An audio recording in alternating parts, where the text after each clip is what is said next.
All right, what's going on, everybody? Hope you're having a great start to your week. We are crushing it over here. Today, I want to talk about how to get from the point in your working out, exercising, lifting journey where you're needing to really force yourself to get to the gym and needing to watch a bunch of motivational videos and really get amped up and get hyped up to like get it done and just get there. Because I think there's a period of time where when somebody's starting out on an exercise journey, where it's very challenging. It's totally understandable, especially if it's a new addition to their routine.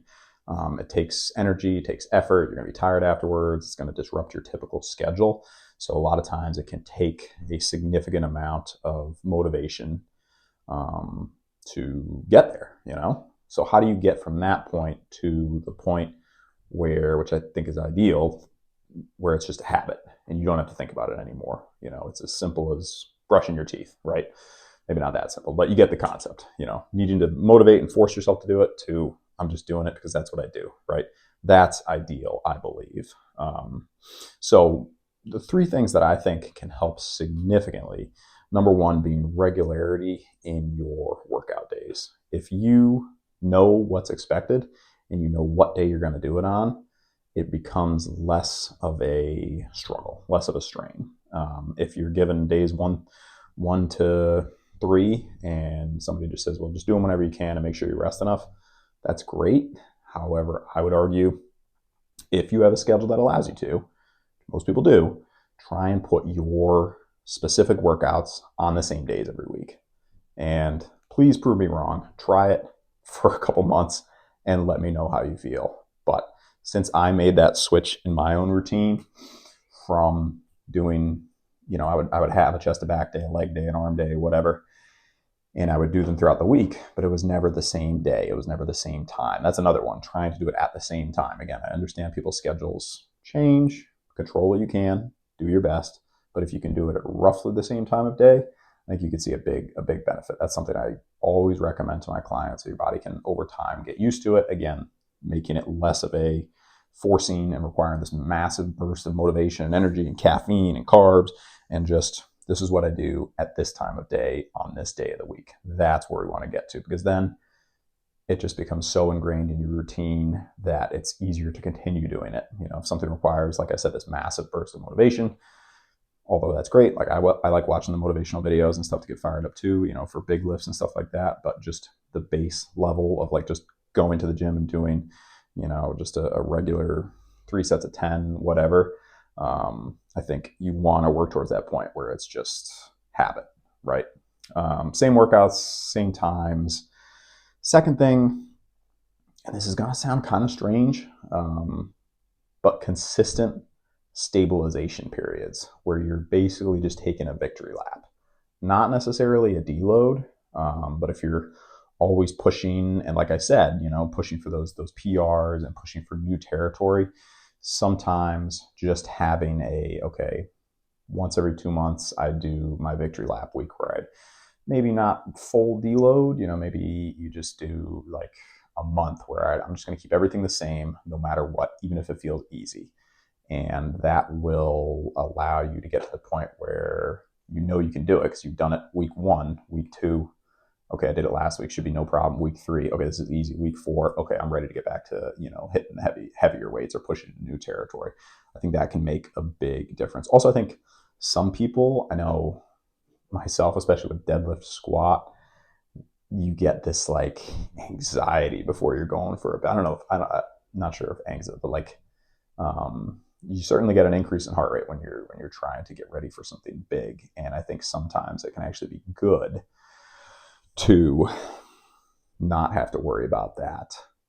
As much as I'm a believer that it's a good thing, you know, because it's leading you to push to new territory, I think also it can be good to just chill for a little bit and just do something you know you've done and kind of stay in a waiting period for a little bit. And that can help with knocking down the need for that massive boost of motivation and instead making it just routine. I think the 2 workouts where I've been the most successful at this are the ones that I consistently can do the same weight on everything, whereas like shoulders, chest, squat, deadlifts, kind of up and down, whereas with back and biceps, where I pretty much keep everything generally the same, doesn't really require any motivation. It's just, I know what I'm doing because I've done it so many days in a row. It's not boring to me. It's just, I know I can do it because I've done it. And although I'm still pushing for new territory, I would say 90% of the workout, I'm very, very confident because of what I did the week before. So just an idea there. And number 3, tracking, obviously. If you've been watching the channel, you knew this was coming probably as one of the points in this video. Cannot stress it enough. And it's one of those things I bring up so often because when I'm talking to people all the time, I find out people aren't tracking their weights. They aren't tracking what they're doing, and they're going to the gym and they're putting in the effort. Same would be, a nutritionist working with somebody, asking them about what they eat. And they're like, well, do you know what you ate yesterday? Well, I didn't track it. Okay. You're saying it's good and healthy, but you didn't track it. Like, how do you know?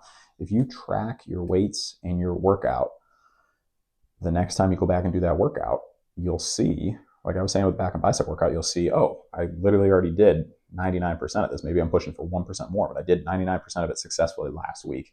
There's no reason why I shouldn't be able to repeat those accomplishments again, assuming I'm feeling halfway decent.